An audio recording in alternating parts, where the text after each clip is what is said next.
The other day he said, I don't know, my throat's scratchy. And I'm struggling. Hopefully you don't see the struggle that's going on. No, we didn't. That was beautiful. That was just beautiful. Thank you.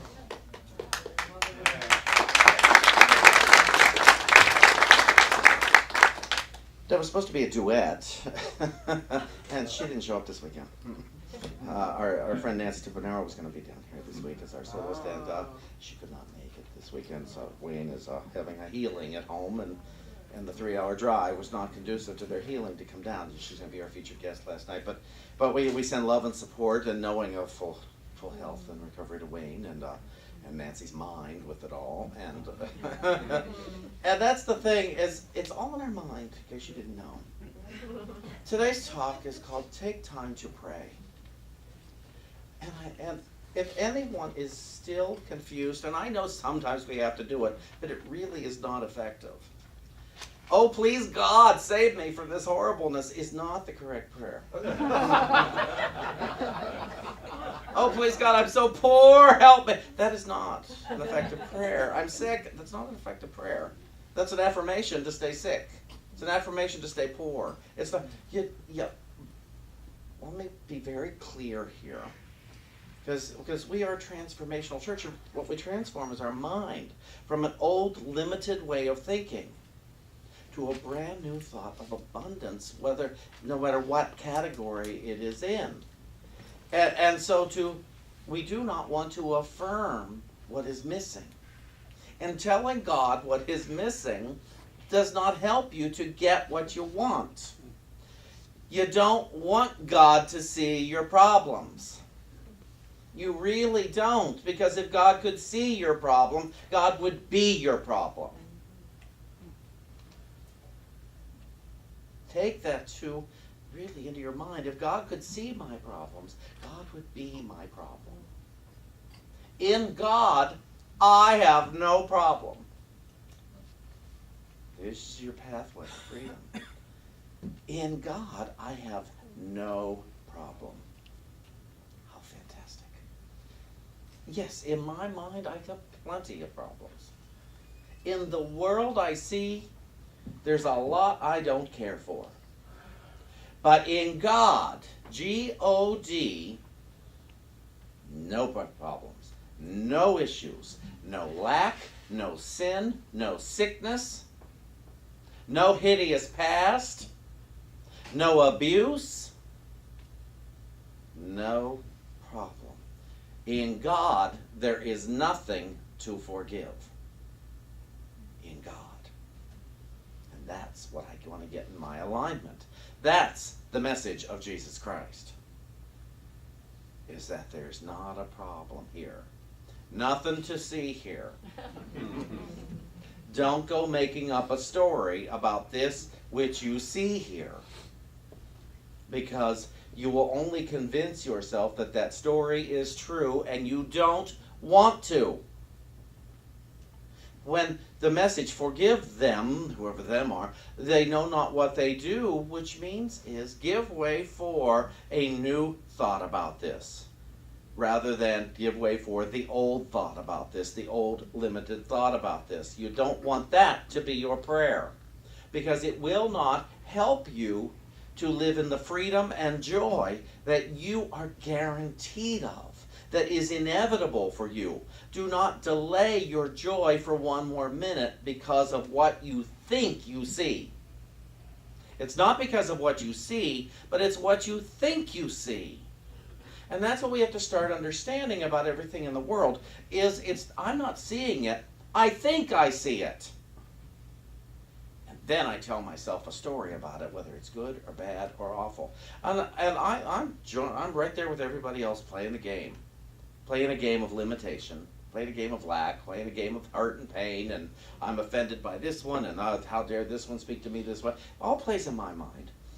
But I have to go into prayer. And so what is prayer? Prayer is taking time apart to know my oneness with God. That's what prayer is. Prayer is not begging God to fix this so I don't have to change my consciousness about it.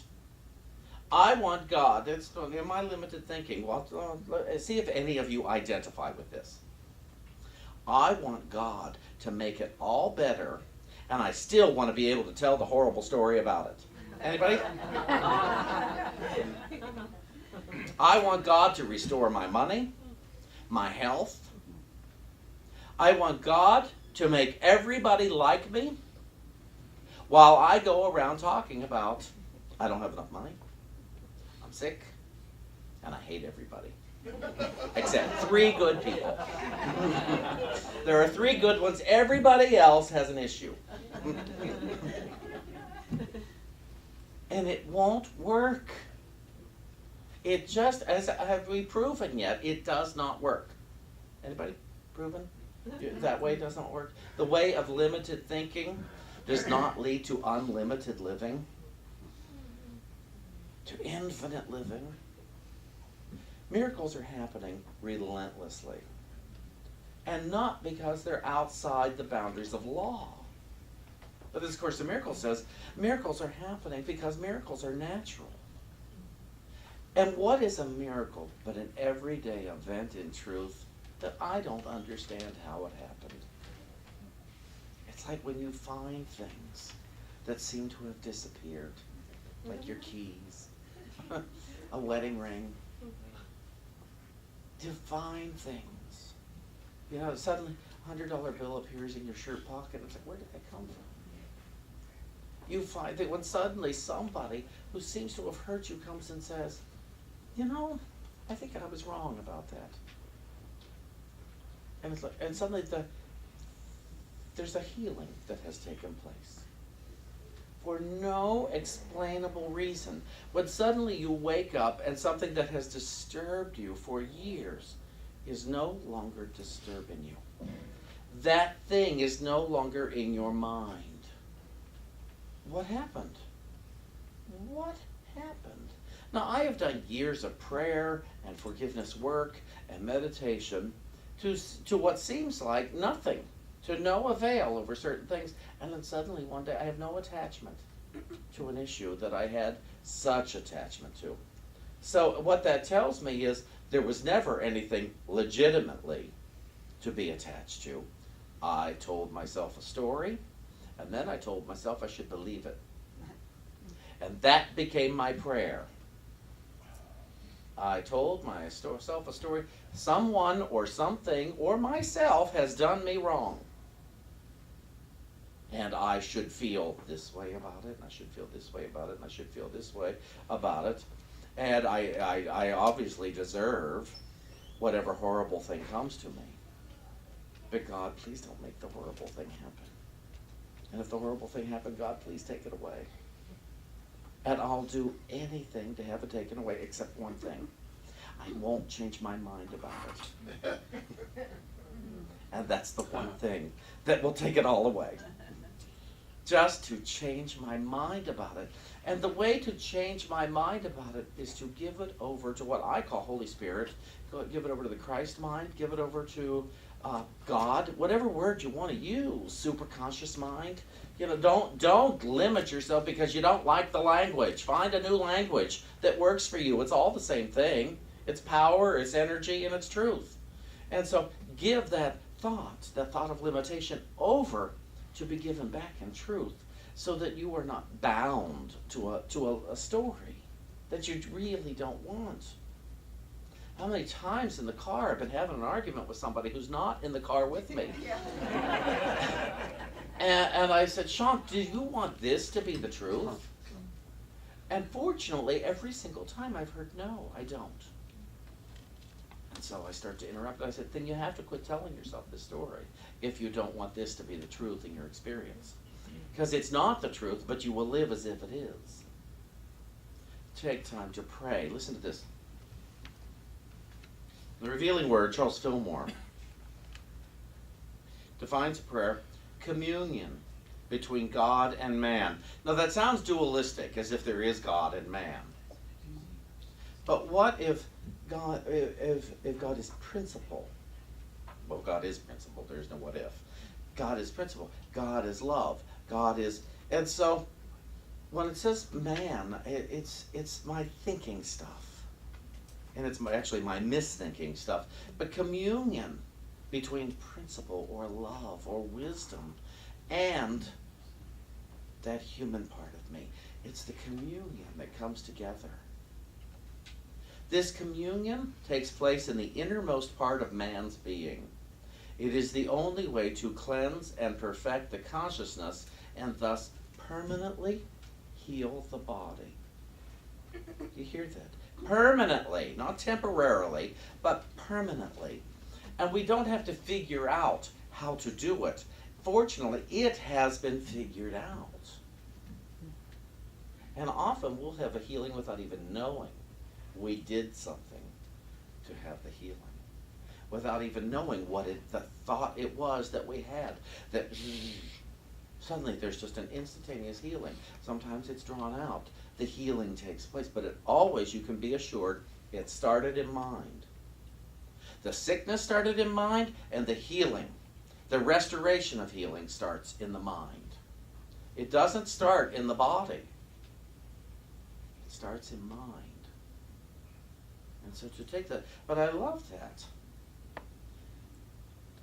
Prayer is the most highly accelerated mind action known. It steps up mental action until man's consciousness synchronizes with the Christ mind. It is the language of spirituality. When developed, it makes man master in the realm of creative ideals. Master. Listen for those kind of words. Because you got to understand, you're ruling your life. Somebody else isn't ruling your life. You are ruling your life. Life on life's terms is going to happen. Early in my healing, somebody said to me, Shawn, life's going to happen.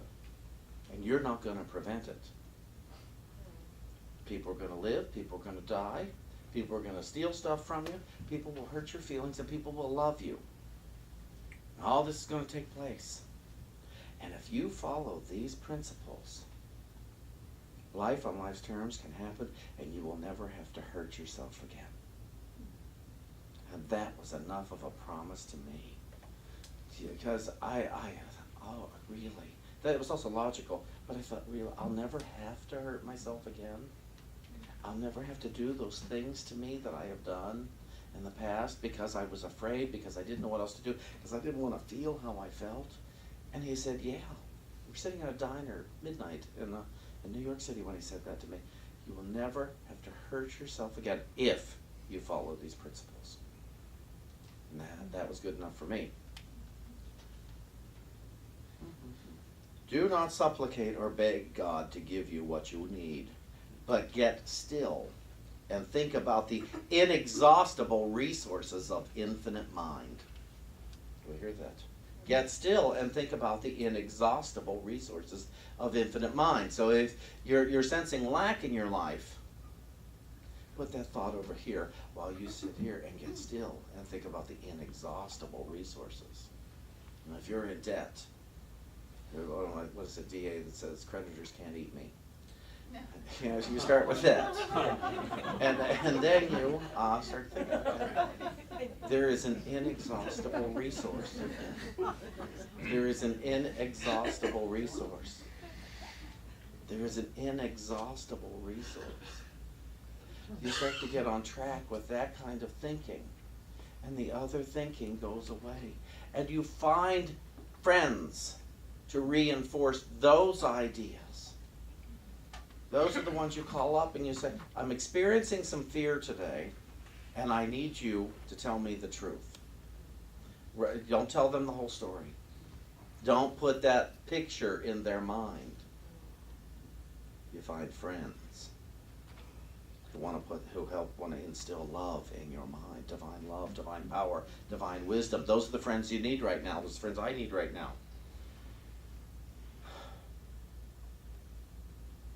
Get still and think about the inexhaustible resources of infinite mind, its presence in all its fullness, and its constant readiness to manifest itself for you when its laws are complied with.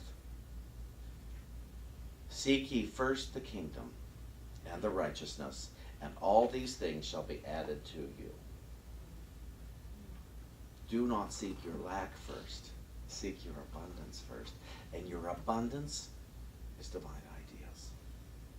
Your abundance. We're working with Wallace Wattles' book, The Science of Getting Rich. And he said, there is a certain way. There is the certain way. The certain way to abundance. There is the certain way to health. There is the certain way to harmony. There is the certain way. It means a particular way, but it is also a way that is assured. Imagine that. There is a way that is assured. And some will say, well, I don't know what it is. And I will say, and that is your first argument to keep from having it. It is within you to know. It is within me to know. I learned that years ago. I got it. So I was sitting on my couch meditating, realizing, oh, it's within me to know. Just because I don't have a story about it doesn't mean it's not in me to know about health, about wisdom, about health, wealth, about harmony, about how to live in a world that doesn't necessarily agree with me today. Do they have to agree with me this second in order for there to be an agreement? If truth is always going to be true, maybe they need a few minutes to simmer. I need a few minutes to simmer, to get, to bake, to let that information cook in me. I used to have a friend who would get so angry with me because I'd come to her and I'd say, it was Nancy actually, and I'd say, Nancy, somebody just said this, and isn't that amazing? She said, I've been telling you that for years. David does that now. David will come to me and say, you know what such and such said? And I said, I've been saying that to you for 2 years. But I get it. Sometimes it takes a couple of years to hear. You need to, it's like a commercial. You need to hear it 6, 7 times before it starts to sink in. Now, in the book of Hebrews, in the Holy Spirit's interpretation, chapter 5, a great leader has compassion, and you are the leader within your mind. Are you with me? A great leader has compassion, and you are the leader within your mind. And you have great compassion in your mind. Be gentle with yourself in your own awakening. You are not slipping back into slumber. Listen within for the gentle voice that encourages. Let that be your example. Be with yourself as that voice is with you, and you lead yourself steadily to your own awakening. Your prayers of the heart encourage you. They pull you into the state of awakening. They are a power that echoes the desire of the heart. So desire may reverberate and bring itself back to you.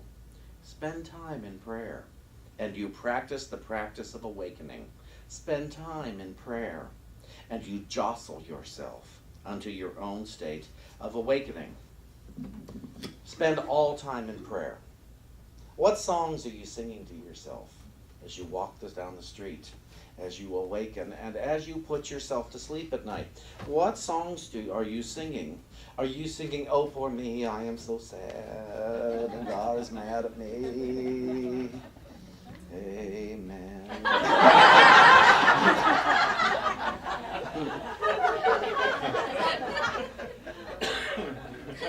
And when I came, I used to go to Unity Village and study, and they would make us sing these songs, these called joy songs, and I was so embarrassed to sing them. Oh, it was agony. And we'd be doing these things, and I grew to love these songs. One of my favorite is, I'm alive, alert, awake, enthusiastic. I'm alive, alert, awake, enthusiastic. I'm alive, alert, awake. I'm alert, awake, alive. I'm alive, alert, awake, enthusiastic. Doesn't that beat the Oh Poor Me song? Amen. I'm alive, alert, awake, enthusiastic. I'm alive, alert, awake, enthusiastic. I'm alive, alert, awake. I'm alert, awake, alive. I'm alive, alert, awake, enthusiastic. One more time. Let's take it up a notch.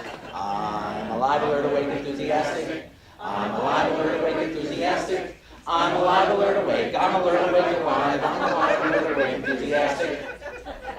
See, That's what you need going through your cells during the day. That's going to pick you up and says, I'm tired of this. I'm sick of it. No, I'm alive, alert, awake, enthusiastic. I'm alive, alert, awake, enthusiastic. I'm alive, alert, awake. I'm alert, awake, alive. I'm alive, alert, awake, enthusiastic. What a difference. What a difference. That's why, sometimes you'll hear me reprimand you during the offering song. I say, this is a joy song, people. Thank you for this day.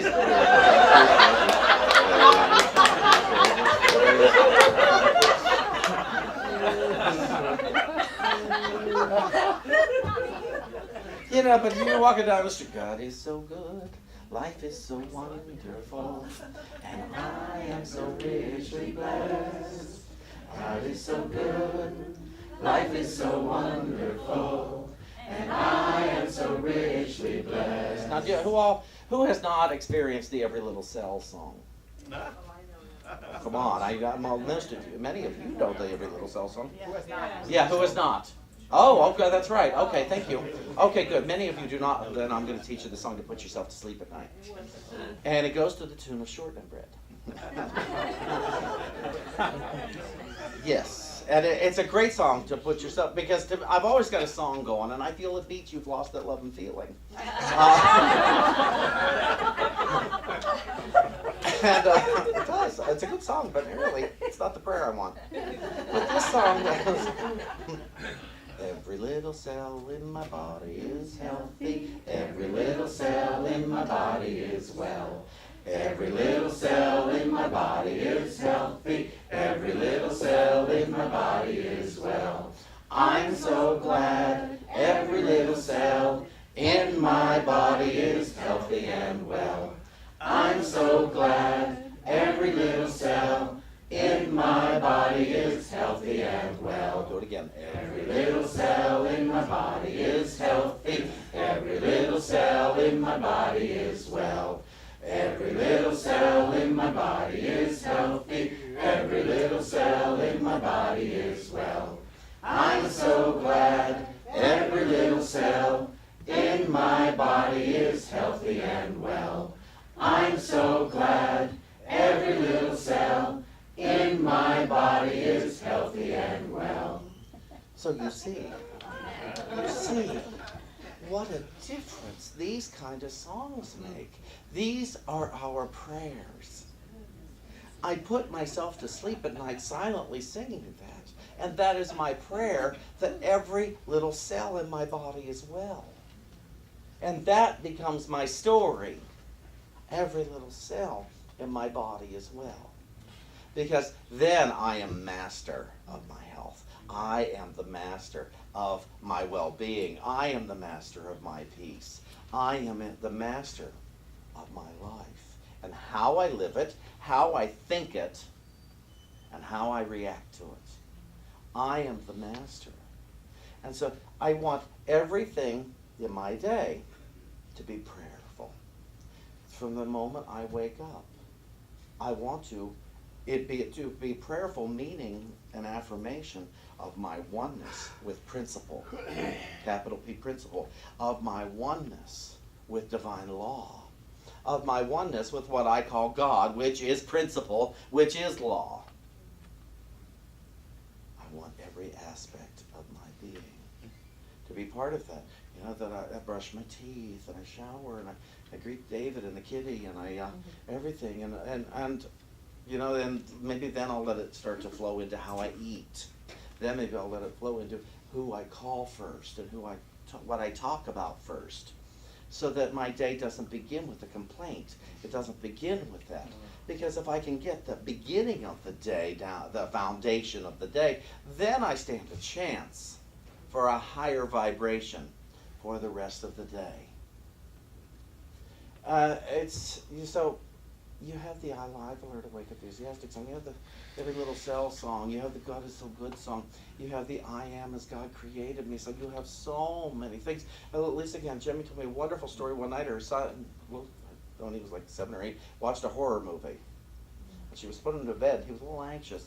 And suddenly he had to brush his teeth. Suddenly he marched in, I am as God created me. You know, he was reprogramming the message.